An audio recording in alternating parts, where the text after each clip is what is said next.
More Filipino nurses resigned in search for greener pastures overseas over the past few years. The resulting lack of healthcare workers is seen to pose a huge problem if there will be another COVID-19 surge in the country. Faith Del Mundo with the story.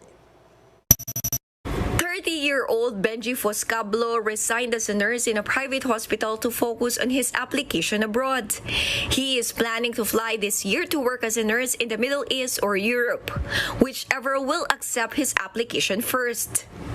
If you're looking for a competitive compensation from the Philippines and other countries, sobrang layo yung mga nurses na nagtatrabaho sa Pinas. And being a nurse, being a frontliner, parang sayang kasi yung opportunity if we depend on the opportunity here in our countries. And that's the reason why a lot of our nurses are working and taking the opportunity going abroad.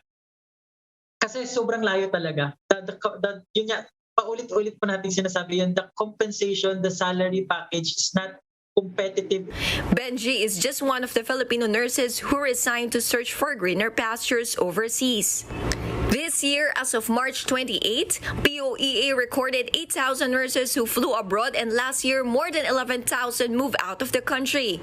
The easing of travel and working restrictions abroad, as well as the consistent demand for Filipino nurses and their world-class performance, are other factors in the exodus of Filipino health workers that we're seeing now. But the number of nurses in the country should not be a problem according to PRC, as there are 900,000 registered nurses, but only 400,000 are practicing nursing. The only problem is the huge gap between the salary of health workers here and abroad. The entry level of work abroad will start for an annual salary of 750,000 compared to an annual salary of a government nurse na highest position and highest paid of 650,000.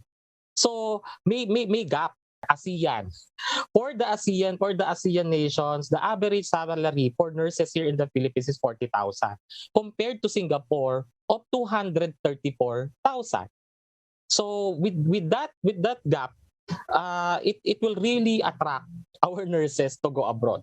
According to Dr. Jose Rene De Grano, president of Private Hospitals Association of the Philippines, they need a number of healthcare workers, particularly nurses, since they lack about 50% of nurses for private hospitals.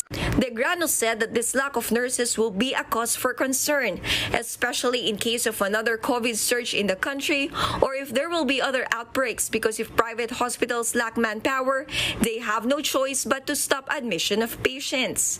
But as for nurse Benji, they can stay and work here in the Philippines if only they will be given a more competitive salary and benefits. With this, they hope that the next administration will focus on the welfare of the nurses. Na sana magkaroon ng competitive compensations and decent salaries for our nurses and to our health workers para po at least they have the reason to stay. Kasi mahirap din po yun sa part nila, nalalayo sila sa family nila. At the same time, mas mahirap dito sa healthcare system ng bansa natin na nangangailangan din tayo ng mga health workers. Kasi isa po yun sa reason bakit tayo nananalo sa pandemic or sa crisis na to. It's because of our frontliners na nandyan sila at hindi tayo pinabayaan na in time na nagkasakit tayo, nandyan sila para gumaling at inaalagaan. Sana alagaan din natin sila. Sana bigyan natin sila ng dissenting compensation or competitive na compensation. For News 5, Faith Del Mundo, we are One News.